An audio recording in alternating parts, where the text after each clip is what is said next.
नमस्कार, सुस्वागतम, वेलकम, अभिनंदन। मैं हूं आपके साथ आपकी अपनी होसन डॉक्टर वायरा की।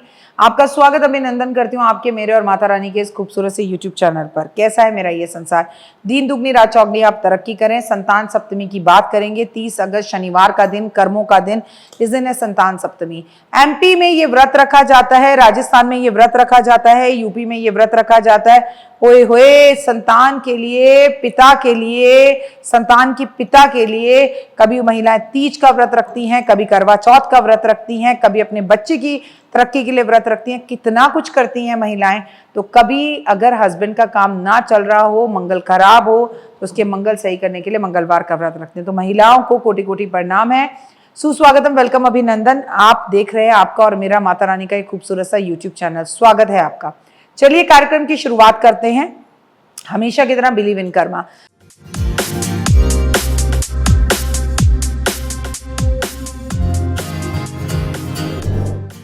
संतान सप्तमी का व्रत करने से सबकी भरती हैं झोलियां। हिंदू पंचांग के अनुसार हर साल के भाद्र पक्ष के शुक्ल पक्ष की सप्तमी तिथि को संतान सप्तमी का व्रत रखा जाता है।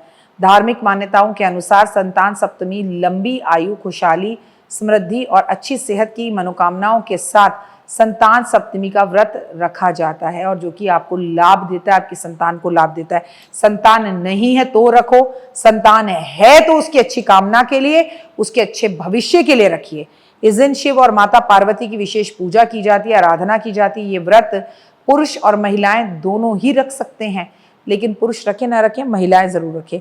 इस साल कब है संतान सप्तमी का व्रत? संतान सप्तमी के व्रत की शुभ तिथि जो है वो 30 अगस्त 2025 को है, और शुभ मुहूर्त है सुबह 11:56 से 12:50 तक। संतान सप्तमी आरंभ होगी 29 अगस्त 2025 रात 8:21 से। संतान सप्तमी संपूर्ण होगी जो है वो 30 अगस्त को रात 10:46 पर। संतान सप्तमी का व्रत इसलिए रखा जाता है कि संतान का करियर अच्छा रहे, और आपको अगर संतान नहीं है तो उसका आशीर्वाद प्राप्त हो। क्या करें? सुबह जल्दी उठें, स्नान करें, भगवान शिव और माता पार्वती के समक्ष व्रत और पूजन करें, उनके समक्ष संकल्प लें। एक वेदी पर या चौकी पर लाल कपड़ा बिछाकर शिव और पार्वती की प्रतिमा रखें, और अगर प्रतिमा मिट्टी की हो तो ओए होए ओए होए ओए होए, बहुत ही अच्छा। एक कलश में जल भरकर उसमें नारियल रखें, आम के पत्ते रखें, अशोक के कुछ पत्ते रखें। देसी घी का दीपक जलाएं, फल फूल मेवा पुष्प पान सुपारी आदि अर्पित करें। भगवान शिव और माता पार्वती को वस्त्र अर्पित करें। भोग प्रसाद के रूप में पूरी और खीर का भोग जरूर लगाएं। व्रती संतान सप्तमी की कथा सुने, आरती करें, और अपने बच्चों के माथे पर रोली जो है जरूर में लाल सिंदूर का टीका लगाएं, और हाथ में मोली यानी लाल धागा बांधे। पूजा में की गई गलतियों के लिए क्षमा मांगे। अपने बड़ों के पैर छूकर आशीर्वाद लें, अपने पति के पैर छूकर उनसे मांग जरूर भरवाएं, और उसके बाद प्रसाद का जो है वितरण करें, बांटे लोगों के बीच में। संतान सप्तमी के व्रत का महत्व क्या है? मैं आपको बता दूं कि संतान सप्तमी के व्रत का महत्व, हिंदू धर्म में संतान सप्तमी का व्रत संतान प्राप्ति के लिए किया जाता है, अच्छी संतान के भविष्य उज्जवल के लिए किया जाता है। शादी करते ही महिलाएं, सासू माँ देश काल के हिसाब से इसे अलग अलग तरीके से अपने दिशाओं में व्रत रखवाती हैं। जो भी महिलाएं इस व्रत को दिल और श्रद्धा भाव से करती हैं, उनकी हर मनोकामना पूर्ण होती है। उनकी संतान दिन दुगनी रात चौगनी तरक्की करती है और लंबी आयु भी पाती है। संतान का स्वास्थ्य भी अच्छा रहता है। संतान सप्तमी का व्रत महिलाएं इन बातों का ध्यान जरूर रखें। संतान सप्तमी पर आप महिलाओं को जो है मालपुआ भोग लगाना चाहिए, और खीर और पूरी का व्रत भोग लगाना चाहिए। गणेश जी की पूजा जरूर करनी चाहिए, उन्हें दुर्वा अर्पण करनी चाहिए। सच्चे मन से भगवान शिव और माता पार्वती के वस्त्र, अगर आर्थिक स्थिति सही है तो उन्हें अर्पण करने चाहिए। ब्राह्मण और ब्राह्मणी को घर बुलाकर भोजन कराना चाहिए, उनके पैर छूकर आशीर्वाद लेने चाहिए, और व्रती महिला को व्रत निर्जल रखना चाहिए। माना जाता है ऐसा करने से भोलेनाथ आपकी हर मनोकामना पूर्ण करते हैं। सूती डोर अर्पण करना चाहिए, लेकिन आपकी सासू माँ जैसे व्रत रखवाती हैं वैसे रखिए।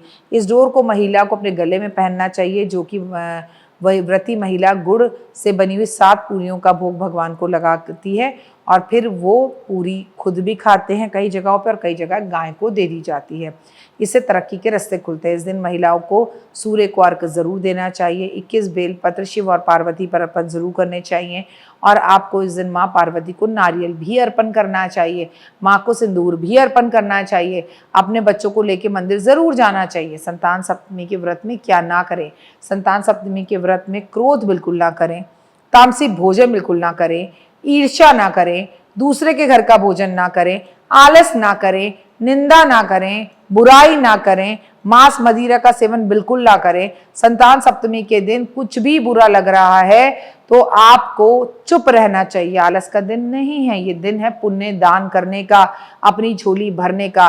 बच्चों से अपने पैर छुआएं, उन्हें गले लगाएं और उन्हें भी आशीर्वाद दें और दान पुण्य करें। फिलहाल मुझे दीजिए इजाजत, अपना और अपनों का रखें खास ख्याल, क्योंकि 30 अगस्त शनिवार का दिन पीपल के पेड़ की भी पूजा करें और भगवान विष्णु और लक्ष्मी का आशीर्वाद भी प्राप्त करें।